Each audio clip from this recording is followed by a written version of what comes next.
Alors bien le bonjour, bienvenue sur la chaîne En Équilibre.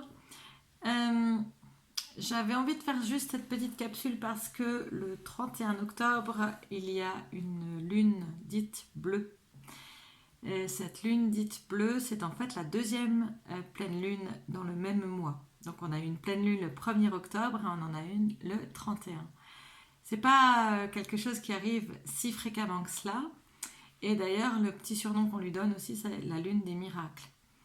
Alors, j'ai juste envie de vous lire un petit texte qui résume bien cette super lune bleue qu'on va avoir le 31 octobre pour que vous puissiez préparer vos vœux pour vous-même et aussi pour le collectif qui en a bien besoin et d'avoir vraiment cette capacité à faire jaillir la couleur dans la grisaille, la joie dans l'amorosité, la confiance dans le doute. C'est vraiment ça que j'ai en tout cas envie de vous proposer d'appeler avec cette lune bleue pour que l'énergie de cette configuration astrale assez rare apporte quelque chose de vraiment positif et de bénéfique pour le plus grand bien de tous.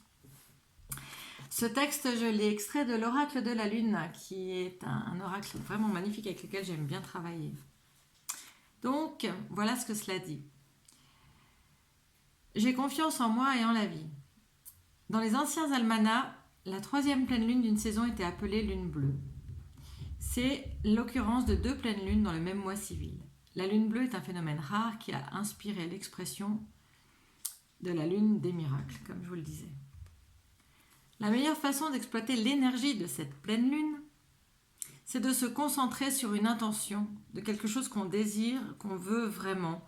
Alors, j'aurais presque tendance à dire dont on a besoin, parce que, comme dit Coldplay, when you get what you want and not what you need, en général, ça marche pas très bien. Donc, centrez-vous plutôt sur vos besoins, sur ce dont vous avez besoin plutôt que ce que vous voulez, puisque la volonté, quand elle est pilotée par l'ego, par le mental, en réaction à des blessures, c'est jamais top.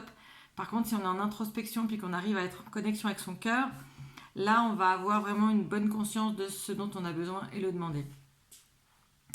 Je parle là des souhaits les plus incroyables, presque des miracles que nous serions ravis mais très surpris de voir se manifester. Après avoir offert vos intentions, n'en restez pas là à espérer que le résultat tombe du ciel. Bah oui, il faut quand même se bouger un peu. Il y a l'effet Jexfour, comme j'avais dit, on laisse agir, mais il faut quand même faire quelque chose. Essayez de prendre des mesures pratiques et claires en vous, pour vous, afin de vous rapprocher de votre rêve. Ça va être chaque jour prévoir une étape, aussi petite soit-elle, pour vous rapprocher de ce que vous souhaitez manifester.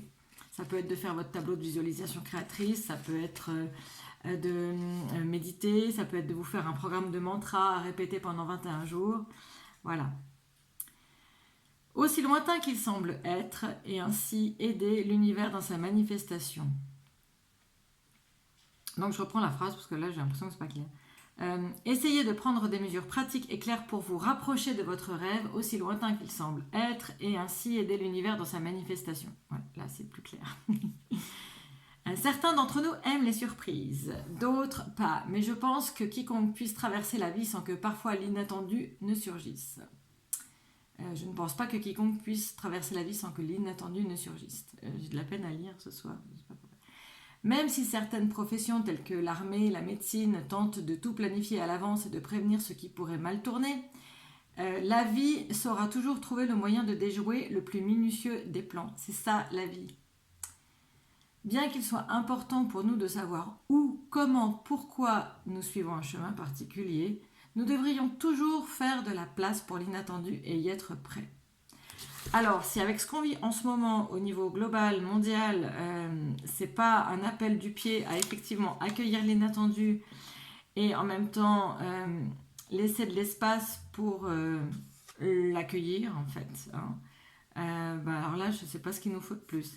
En même temps, on peut aussi choisir cet inattendu de manière positive, c'est-à-dire ne pas toujours attendre comme les Gaulois, ce qu'on a fait dire des Gaulois, parce que je pense que personne n'était là pour en témoigner, n'est-ce pas? À faire croire qu'ils avaient peur que le ciel leur tombe sur la tête. Non, je crois pas. À ce moment-là, on pourrait opposer à cette fausse croyance quelque chose d'un petit peu plus sympathique du genre aide-toi, le ciel t'aidera. C'est exactement ça, aide-toi, le ciel t'aidera. Choisis de quoi tu as besoin, mets quelque chose en place chaque jour pour y arriver. Même si c'est insignifiant, même si c'est petit, il faut y aller. Et surtout cultiver cette joie.